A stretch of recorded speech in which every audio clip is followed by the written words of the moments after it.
Crime, obviously a big topic of discussion around our country, around our city, and around our county. That's why joining us in today's leading essay segment is Bexar County Sheriff Javier Salazar.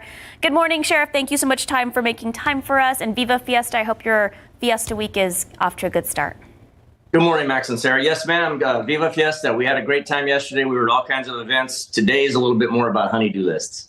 All right, so Sheriff, as we are talking about Fiesta, before we even really dive into any of the crime questions, what does Fiesta monitoring look like for you guys? Well, for us, it's monitoring the highways. You may have seen on social media the other night our PIO group went out with our traffic and DWI unit, and they made some arrests. I mean, that's really what it looks like. Some of our deputies are working some of the events in the city and out like Oyster Bake. We're got a lot of deputies out there, so it looks pretty much like it does every year. Awesome, thank you. Okay, so tell us about the School Safety Task Force. Well, the School Safety Task Force was formed up as kind of a pilot project. We picked, two school districts that are adjacent to each other, where we were seeing kind of an uptick in activities regarding drugs and weapons. And so what we're intending to do is work that area till the end of the school year. At the end of it, gauge our metrics and see if it's something that we want to take countywide. And what are the two schools? Northside ISD and Southwest ISD. We have really great partnerships with both those police departments. We let them know that we were intending to come in if they wanted to have somebody work with us. And so, yes, the three agencies have been working together really, really well and seeing some results, as a matter of fact. All right, so you bring up the drugs and the violence around schools. One drug that's really on the top of so many families' minds, fentanyl. Huge problem around the country, around our county. So what exactly is being done to fight the problem? And are you seeing that problem at schools?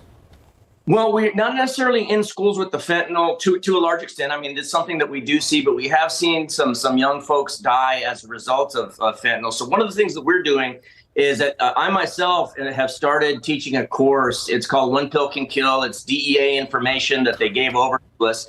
And we do a presentation. I have a couple of angel moms that have lost children to fentanyl. And they come out and they teach the course with me. We open it up to Q&A. To get one scheduled, we'll come out to wherever you are.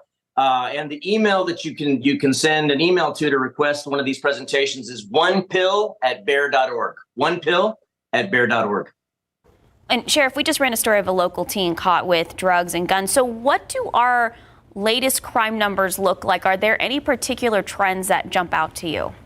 Yeah, absolutely. Locally, the drug that we're seeing a lot with young kids is THC vape cartridges.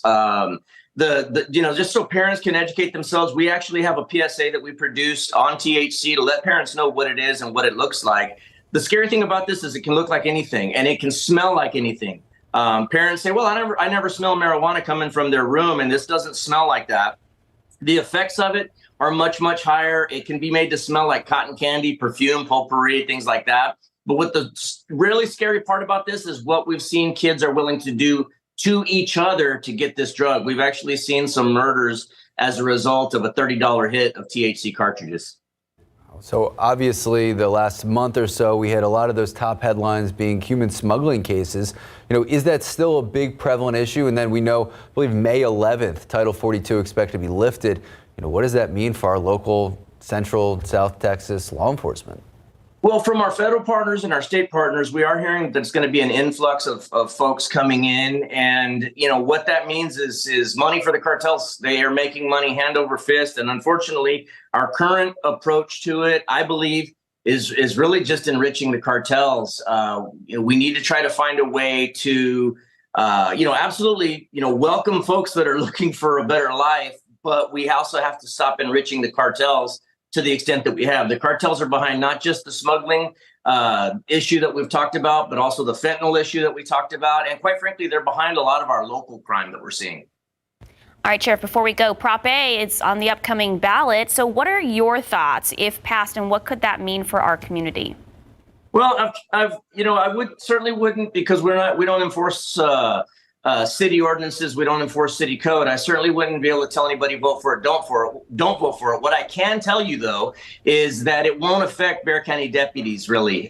This will affect, if it were to come to pass, it would affect the city of San Antonio, but my deputies will still continue to enforce state laws. As far as chokeholds, we don't do chokeholds. We ban chokeholds.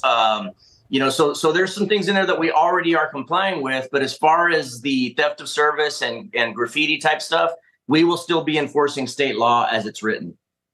All right, Sheriff Javier Salazar, thank you so much for your time this morning. Anyone who missed any part of that interview, we're going to have the whole thing posted on ksat.com.